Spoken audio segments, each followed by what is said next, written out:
Hey, what's up, everyone? Dan back at you with another video. And with the coming and going of E3, a lot of speculation came around what was going to be the next Borderland.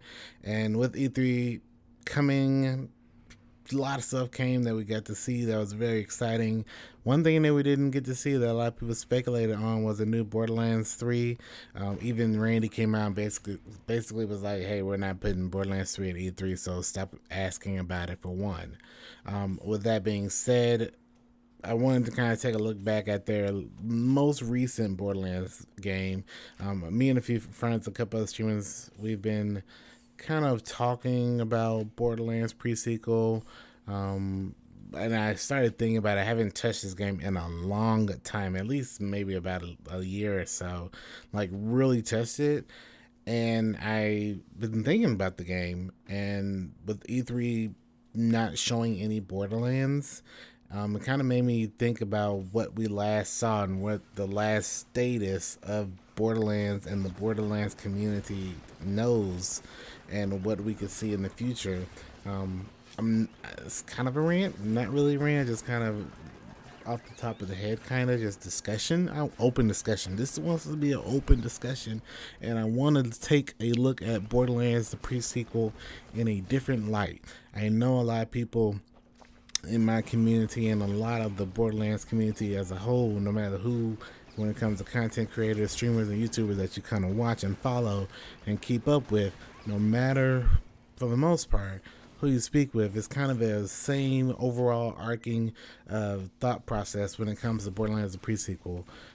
It wasn't nearly as good as Borderlands 2, coming off the wildly successful Borderlands 2, which, by the way, was not fully appreciated or as great as it is now as it was at launch. You gotta remember that Borderlands 2 launched with not a lot of in-game content.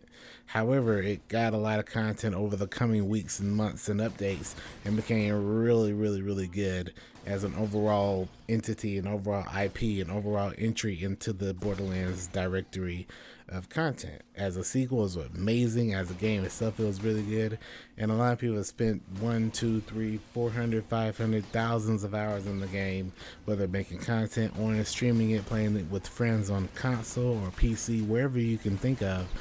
And in comparison to Borderlands 2, pre-sequel doesn't have that same longevity. There's many people still making careers off of just doing Borderlands 2 content, whether it's streamers or YouTubers.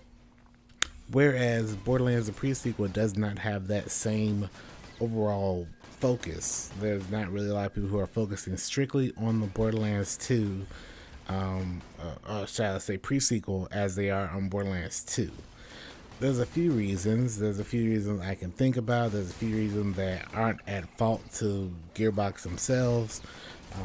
But with that being said, I want to take a look at Borderlands, the pre-sequel, kind of shed some light on what I think might be the best parts of Borderlands, the pre-sequel, and what I think they need to take from the pre-sequel specifically to make Borderlands 3 as good as it can be. One question a lot of people have is, can Borderlands 3 fail whenever it drops? And a lot of people say no. That being said, there are some things that can probably cause it not to be as good in the long run as it needs to be. Now, there's a lot of things that I think Borderlands pre-sequel did terribly. However, there's a lot of things I think Borderlands pre-sequel did differently and did well that I think we should take a look at, and maybe, hopefully, whoever is working on Gearbox's next IP that we've kind of seen a little bit about here and there, like the technical test they did a few months ago, I think we need to take a look at those things that I feel are really good that should be taken forward into Borderlands 3 or whatever new Borderlands content they decide to call it. First off, if there was one thing I think Borderlands the pre-sequel did better than Borderlands 2, and that if they had to choose one game system to take into the next Borderlands, that is their scaling system. Their weapons scaling system, their enemy damage output scaling system, whatever you want to call it. Once you get to endgame, and scaling from enemy, you know, roughness, toughness, whatever you want to call it, how difficult it is to fight enemies as you move on and progress and get better gear and just overall gear and later difficulties from normal to true Vault Hunter mode to ultimate Vault Hunter mode, all the way up to max level. Borderlands, the pre-sequel, I feel did a much better scaling than Borderlands 2. A lot of people can say it's very, very fun to hit damage cap on a lot of enemies in Borderlands 2. However, in order to get those things, you have to, in a lot of cases, use very specific builds, like, of course, the Orphan Maker, and get a crit on an enemy and make it be the money shot. Have a lot of course, skills and abilities maxed out, really, to hit that damage cap. It is very fun. However, I feel variety is a spice of life. Once you get to end game, there should be a decent amount of, shall I say, abilities, skills, builds, weapons that are still very useful in game. It keeps you, wanting to do other things, just play a lot different. One thing I don't like about Borderlands 2 is, in order to be competitive, or not really competitive, but in order to be viable and to actually stay alive in a lot of competitive scenes while you're fighting, is to just use one or two builds for each character. Whereas, at least in Borderlands, the pre-sequel, you have a few more abilities you can use. You have a few more skill trees you can access and abilities there. There's a lot of different weapons you can still use. It won't be very powerful, but you have your power. The pyramid of abilities and skills is a lot wider in the pre-sequel versus in Borderlands 2. However, that of course is going with them changing a lot of the abilities and a lot of the weapons and how much damage they do. So the damage outputs of everything is of course different in Borderlands, the pre-sequel, versus Borderlands 2. However, I think that system is better in the long run.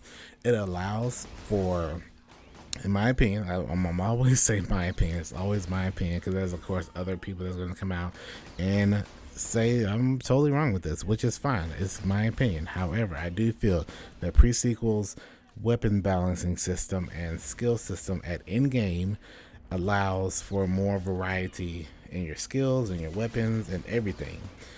Of course, if there was as much content in Borderlands the pre-sequel as there was in Borderlands 2, I really think that there would be a lot of people not playing Borderlands 2 as much and playing Borderlands pre-sequel more. I really do. However, a lot of people that play Borderlands 2 have done things to the game, made changes to kind of make more skills and more abilities better, and for obvious reason. You want to have more options to play a lot of different things. So that allows you to look at games, look at characters, and say, hey, I want to play as this character, as this character, as this character. But I'm not pigeonholed into using only certain things. Some people don't want to just use, a certain build all the time. Sometimes you want to swap stuff out and just use other guns.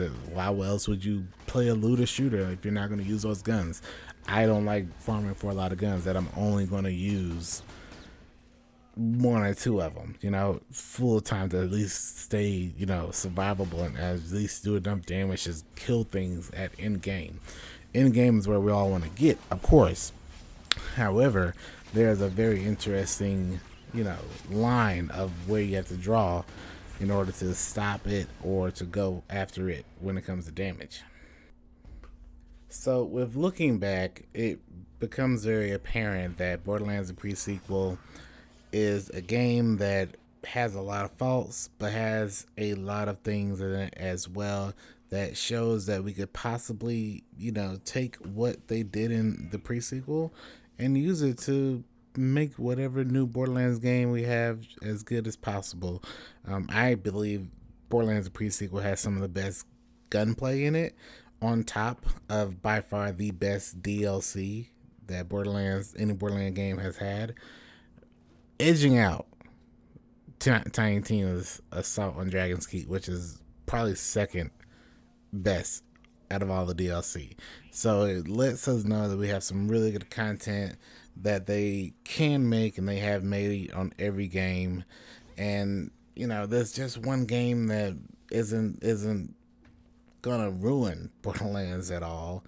It's not gonna ruin Borderlands 3. However, I feel like I'm going to take some time in the next couple of weeks, take a look at this game again, look at some things that I probably want to discuss and how they can affect Borderlands 3, Borderlands whatever new Borderlands game they're going to be coming out with. So I want to make an open discussion. I want to bring out those people that are really wanting new Borderlands content and really was hoping that Borderlands 3 or whatever it's called was going to be at E3, even though we know at the earliest Borderlands 3 is probably not going to come out to next year or the year after if the route that they're going is truly the way. And I feel like with them putting Battleborn free to pay opens them up to, in my opinion, start focusing a little bit more on putting into play Borderlands, whatever you want to call it. So with that being said, like I said, I want to make an open discussion. This is not really one of my more formal videos. It's just me kind of talking about what I think Borderlands pre-sequel did well, what it didn't do well. There are some more videos that I'm going to make looking at Borderlands 2 as well and how it can affect Borderlands pre-sequel, how it could have affected it better, and how it's going to affect the next Borderlands. This is a very underrated game, and I know a lot of people give it a lot of negative feedback. So this is where the comments come in. If you liked the video, or if you just thought the video is well worth discussing in the future, let me know in the comment section. Tell me what you think about the pre-sequel. Tell me what you wish the pre-sequel would have done. There's not a lot of times I really ask for some feedback, but I really just want to start a open discussion to kind of change the narrative of Borderlands pre-sequel. A lot of times a game gets a negative rap for the wrong reasons, and I think this one maybe overall could have gotten a negative rap for the wrong reasons. And I want to just, bring some more positive to the game, or at the very least bring a open discussion to the game at the end of its life cycle. Is basically up. It's been up for years. But let me know in the comment section if you liked the video, if you dislike the video, if it's a video that shouldn't even be made, if a video that is overdue, let me know in the comment section. Thanks so much for watching this video, and I will see you next time. Peace.